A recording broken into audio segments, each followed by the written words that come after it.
mengajar, mendidik anak bangsa, mendidik, mencetak dan mengembangkan perilaku akhlaknya sehingga lebih berkarakter.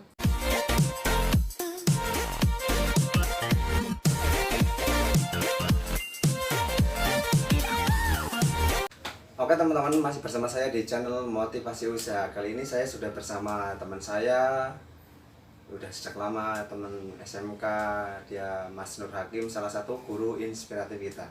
Langsung saja kita tanya-tanya kepada Mas Nur Hakim dari keseharian sampai ke perjuangannya Mas Nur Hakim sampai pada kegiatan di sekarang ini ya. Jadi gimana Mas Hakim, sehat? Alhamdulillah sehat. Alhamdulillah sehat. Ya. Apa ini yang dilakukan di masa pandemi corona ini? Ya, selama pandemi corona melaksanakan kegiatan pekerjaan dari rumah. Dari from rumah. home. Oke. Selama ini sudah 3 bulan dari Maret, April sampai Mei, Juni. Bosan atau Ya. gimana? Tidak sih, sebenarnya kita tetap harus kreatif dalam Oke. pembelajaran sehingga anak-anak didik kita tetap belajar. Oke. Kemudian kita juga nanti ketika sudah mengadakan kegiatan yang sifatnya bisa membangun kebugaran fisik. Oh gitu. Tapi ketika ada pembelajaran, ketika katakanlah di durasi biasanya di bangku sekolah itu katakanlah dari jam 7 sampai jam 1 mungkin ya. Iya. Kalau di work from home itu gimana? Sebenarnya kalau work from home malah kita bisa dikatakan 24 jam ya. 24 jam malah. Dalam arti seperti ini, terkadang kita memberikan tugas daring atau kita memberikan pembelajaran online. Oke. Kita kan tetap menunggu respon dari siswa-siswa kita. Gitu. Gitu. Kita sebagai guru sudah diajarkan untuk selalu sabar.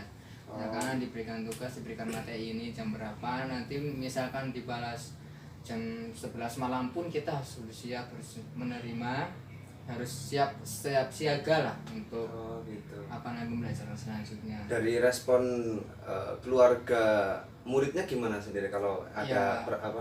persekolahan daring, sekolah daring? Sebenarnya kalau dari murid itu ya bermacam-macam ya, beraneka ragam. Dalam arti karena kita punya murid itu dalam ruangan yang banyak.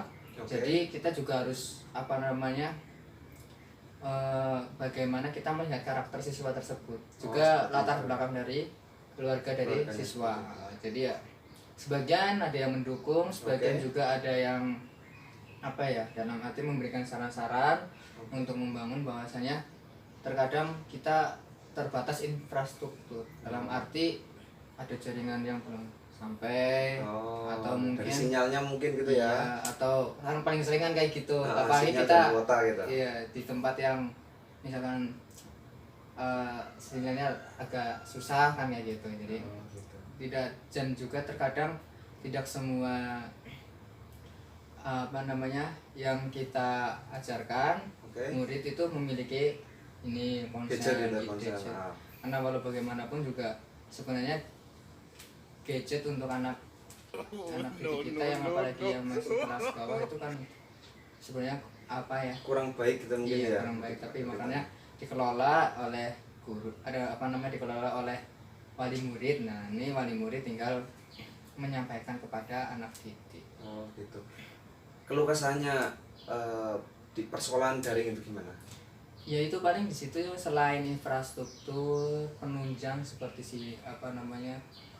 jaringan dan lain-lain, ponsel juga kuota kan. Kemudian juga selain itu juga misalkan ketika ada hal yang sifatnya mendesak juga kita harus siap siaga sih. Siap-siaga HP harus selalu aktif gitu ya. Pak? Iya.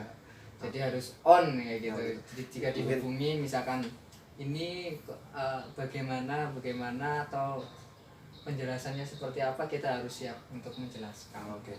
Langsung saja mungkin ceritakan bagaimana perjuangannya sampai menjadi guru ini. Mau silahkan teman-teman. Iya. Dari Dari mungkin lulus SMK Iya. tahun berapa silahkan? Saya mau ambil SMK di SMK Nomor 1 Kebumen, Oke. lulus tahun 2012, Oke. kemudian melanjutkan ke bangku perkuliahan di YAINU Kebumen, ambil Fakultas Tarbiyah, Pendidikan Agama Islam. Calon Pak Jurusannya- Guru gitu ya. Iya, calon Pak Guru, karena selama kuliah dari 2012 sampai 2016 itu tetap mengajar di TPI ya. Sekolah informal, tetapi walau bagaimanapun tetap misinya itu mencerdaskan anak Anak bangsa bangsa. melalui pendidikan informal, terutama pada pendidikan karakter dan akhlak di situ. Oh gitu. Setelah 2016 saya juga aktif di kegiatan kepemudaan gitu. Ada kegiatan Ansor, terus Karang Taruna sampai lulus, kemudian lulus kuliah 2016, kemudian bekerja di staf PCNU Kebumen Oke. dari 2016 sampai 2018. Dua tahun gitu ya? 2 tahun ya, Oke, 2 tahun. terus? Kemudian 2019 ini ya, 2018 2019 itu ada tes CPNS. Oke, terus? Di situ saya mencoba untuk mengikuti tes CPNS tersebut. Oke. Dan akhirnya? Dan alhamdulillah karena izin dan ridho Allah dan ikhtiar juga saya keterima jadi PNS. Oke. Pasti di tesnya tersebut kan pasti banyak lika-likunya. Boleh dijelaskan secara singkat kepada teman-teman dan mungkin berikan motivasi untuk teman-teman yang mungkin calon sarjana muda silakan. Iya. Pertama lika-likunya ya bagaimana kita mengendalikan mental kita, pertama tentang mindset. Mindset, oke. Iya, cara pandang kita bagaimana setelah atau sebelum mendaftar, kemudian nanti ketika kita tes dan lain-lain. Oke. Kita harus pertama di rumah tetap belajar tetap, kemudian jaga kondisi tubuh fisik, kemudian Oke. juga minta restu kedua orang tua. Kemudian setelah itu kita mencoba untuk menggarap soal-soal yang lain. Oh, latihan soal gitu ya.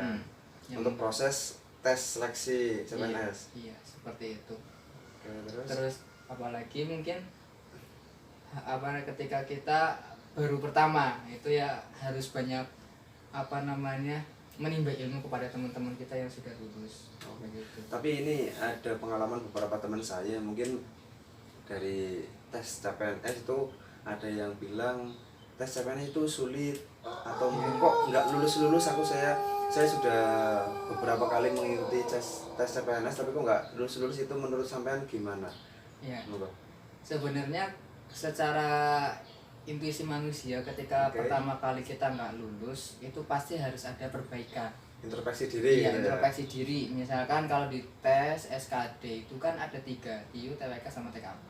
Oke. Nah, ketika misalkan tahun ini nggak lulusnya misalkan di TIU-nya atau di TKP atau di TWK-nya, maka untuk tahun depan kita harus memperbaiki ke hal-hal yang sifatnya masih kurang.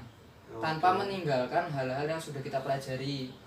Terkadang kan kita mempelajari karena kurangnya di TIU, belajar di TIU terus yang gitu lain ya, yang lain malah dilupakan Dilupakan jadinya gitu ya. malah yang di TKP atau di TWK-nya nggak lulus. Jadi kayak gitu. gitu. Jadi harus imbang gitu ya? harus seimbang. Jadi semuanya harus berimbang. Kita belajar saling berintrospeksi. Introspeksi diri pastinya. Pastinya banyak banget lah ya di lika-liku ketika tes CPNS atau tes di instansi manapun gitu pastinya. Iya. Terus sampai saat ini kegiatan yang dilakukan sama apa? Masih mengajar atau pas waktu lulus itu mau diceritakan? Pas Mana? waktu lulus kan kita langsung ditempatkan, langsung mengajar di sana. Oke. Langsung mengajar, langsung kita beradaptasi, sampai sekarang masih adaptasi ya. Adaptasi terus bagaimana kita memahami karakteristik dari peserta didik. Oke. Terus kita bagaimana memahami karakteristik lingkungan kerja kita juga agar nantinya kita akan nyaman dan juga nanti kita bisa mengembangkan pola-pola yang ada di anak didik. Karena seperti itu. Oke. yang namanya guru itu kita juga harus mendorong bakat minat mereka. Tidak kita hanya mengarahkan bagaimana didik itu nanti menuju kepada golden age atau masa kemasan mereka, menemukan potensi mereka di mana. Tapi terkadang sekarang ya ada sebagian mungkin ya yang guru cuma katakanlah fokus di ngajarnya aja gitu ya. Jadi kalau saya selain kegiatan di sekolah, di sana juga sering mengikuti kegiatan di masyarakat. Misalkan ada di sana itu ngaji di masjid, Oke.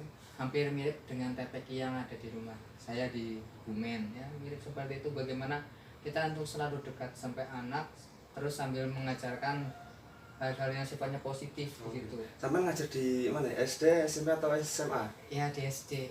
Oh, SD ya, oke. Anak ketemu anak-anak kecil. Oke.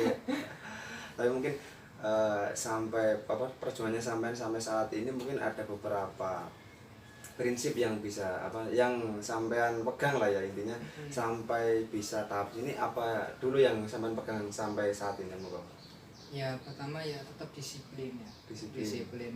Disiplin itu kita, walaupun terkadang kita orang Indonesia image-nya itu waktunya mulur ya, tapi kita harus disiplin. Terus kemudian kita juga harus belajar untuk menjadi orang yang jujur dan amanah gitu ya. Oke. Kemudian setelah itu kita juga mencoba untuk menggali potensi apa yang ada dalam diri kita. Oh gitu. Oke. Terkadang kemarin waktu tes itu sebenarnya banyak materi-materi yang keluar itu sebenarnya yang sudah dipelajari waktu lampau gitu. Jadi apapun yang kamu pelajari saat ini jangan pernah menyesal karena itu pasti ada manfaatnya Di kemudian hari pastinya Iya. gitu ya. Dan semuanya akan menemukan jalannya masing-masing. Masing-masing. Jadi jangan patah arang ketika kalian memang saat ini belum lulus, bisa tahun depan atau mungkin ada jalan yang lain, bisa lewat usaha, bisa Oke. ambil kuliah jenjang yang lebih tinggi. Oke. Mungkin untuk sedikit diberikan motivasi untuk teman-teman calon sarjana muda khususnya di jurusan PAI monggo kepada Ya. Mas Nur Hakim. Untuk teman-temanku yang baru lulus atau masih fresh ya, graduate untuk jurusan ilmu pendidikan agama Oke. Islam, pertama kalian bisa mengikuti seleksi tes CPNS ya, Oke. dimanapun tempatnya kalian harus siap. Kemudian juga selain mengikuti tes, kalian juga harus menimba ilmu lagi, dalam arti ketika ada ruang-ruang misalkan ada kegiatan pemuda, ada kegiatan karang taruna, ada kegiatan organisasi, ikutilah karena itu semua sangat bermanfaat bagi kalian untuk mengembangkan diri kalian sendiri di situ. Oh, Kemudian apabila kalian sudah mencoba namun gagal, kalian harus mencoba lagi atau bisa mencari jalan yang lain, misalkan lewat usaha. Karena banyak temanku juga ada yang sukses di usaha. Kemudian juga temanku juga yang lulusan tarbiyah itu malah menjadi kepala desa juga ada. Oh. Jadi gitu. Nggak linear gitu ya. jadi nggak harus lulusan PAI itu nggak harus Mengajar jadi guru gitu ya. nggak Oke. bisa jadi usaha juga bisa. Karena apa, lulusan PAI itu kita sudah diajarkan tentang pendidikan karakter akhlak yang pertama dan utama untuk kehidupan kita sehari-hari di Oh, situ. ini gitu ya. Oke.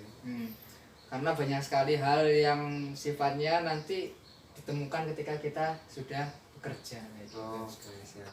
Oke, terima kasih atas waktunya kepada Mas Nur Hakim. Kapan-kapan kita bisa berbincang-bincang lagi. Oke. Mudah-mudahan bermanfaat untuk teman-teman di rumah khususnya jurusan pendidikan agama Islam. Oke, see you next time.